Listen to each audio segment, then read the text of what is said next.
At 100 years old, Dick Van Dyke isn't just celebrating a milestone. He's standing at the edge of a century, looking back at a world that no longer exists. A world filled with laughter, music, and people who once made every day feel alive. Fame made him a legend, but time made him a survivor. Because when you live this long, the hardest part isn't staying relevant. It's learning how to say goodbye again and again. This isn't the story of awards or applause. This is the story of loss, of the friends Dick Van Dyke leaned on, laughed with, and built history beside, only to outlive them all. These were not just co-workers, they were family, and one by one, their voices faded, leaving silence where joy once lived. Before Hollywood knew his name, before television changed forever, Dick was just a restless boy from West Plains, Missouri, raised in Danville, Illinois, running on pure energy and simple dreams. He never planned to be famous, he only wanted to connect. Now, at 100, Dick Van Dyke has finally spoken about the 6 celebrity deaths that affected him most. Not as headlines, not as history, but as heartbreak. And once you hear who they were and what they meant to him, you'll understand why some goodbyes never truly end. When World War II began, Dick Van Dyke answered the call, joining the United States Army Air Forces at a time when the future felt uncertain and fear hung in the air. But even in uniform, even far from home, Dick did what came naturally to him. He made people smile. While others carried weapons, he carried laughter.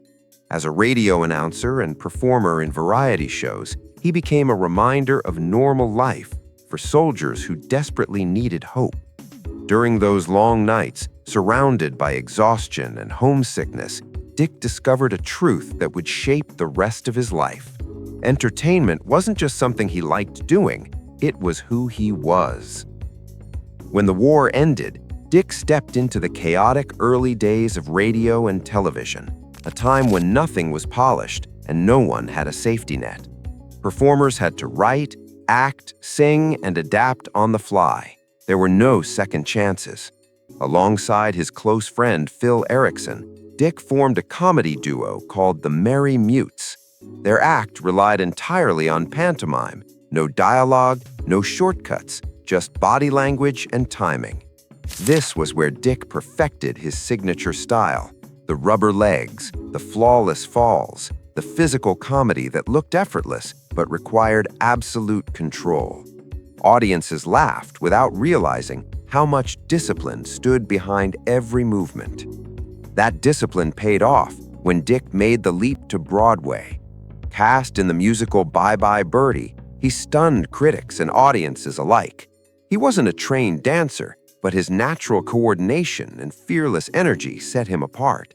The performance earned him a Tony Award, and suddenly Hollywood was paying attention. They saw something rare, a performer who could sing, dance, act, and connect with people instantly. When producers searched for the actress to play Rob Petrie's wife, they auditioned more than 60 women. Nothing clicked. Then a young actress named Mary Tyler Moore walked into the room. She wasn't famous yet, known mostly for commercials, but she had something undeniable. Her timing was perfect. Her voice carried warmth. Her movements matched Dick's instinctively. From the first moment, they fit together. Two performers moving in perfect sync, about to change television forever. Despite an 11-year age gap, Dick Van Dyke and Mary Tyler Moore moved like one person. They danced without speaking. They understood each other instinctively.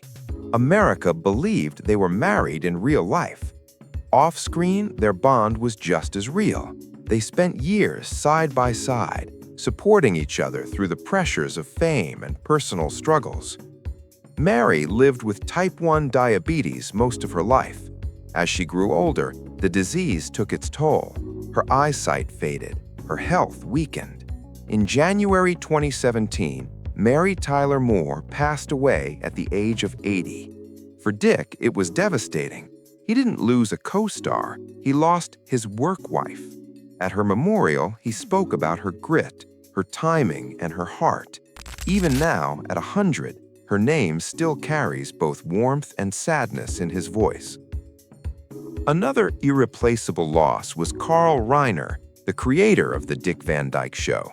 Carl originally wrote the lead role for himself, but when the pilot didn't work, he stepped aside without bitterness. He chose the show over his ego and chose Dick as the star. That decision began a friendship that lasted over 60 years.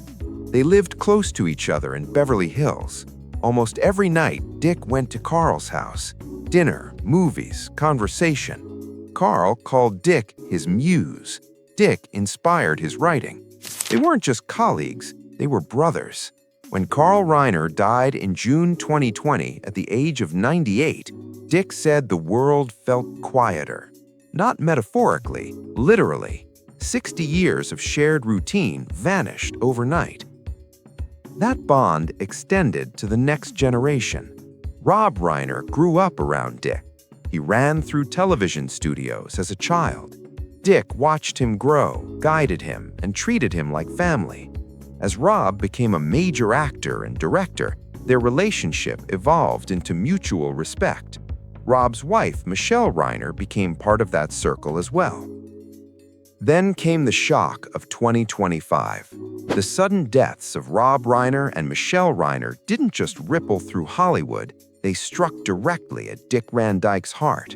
By this point, Dick had already endured more loss than most people face in a lifetime.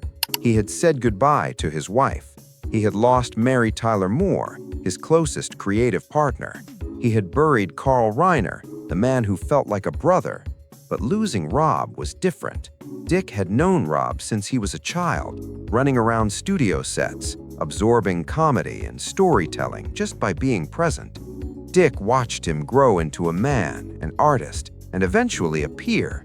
Losing Rob didn't feel like losing a colleague. It felt like losing a son. With Rob and Michelle gone, decades of shared dinners, late-night conversations, and private memories vanished overnight. For Dick, it felt like the final chapter of an era had quietly closed. Another guiding presence in Dick's life was Walt Disney, a man whose belief changed everything. Walt personally selected Dick for Mary Poppins, seeing warmth and magic in his performances that few others could deliver. Dick, full of passion, even begged Walt to let him play the elderly banker, Mr. Dawes, offering to do the role for free. Walt agreed, impressed by Dick's commitment. During filming, Walt became a mentor, teaching Dick about patience, discipline, and the responsibility of creating joy. When Walt Disney died suddenly in 1966, Dick felt unmoored. Hollywood lost its guiding star, and Dick lost the man who taught him that entertainment could be both meaningful and kind. Then there was Gene Hackman, a powerful contrast to Dick's gentle screen presence. While Dick symbolized optimism and family-friendly charm, Gene represented intensity, grit, and realism. Despite their differences, they shared deep respect, shaped by surviving the same industry shifts and pressures. When Gene Hackman passed away in January 2025, Dick felt another piece of shared history disappear.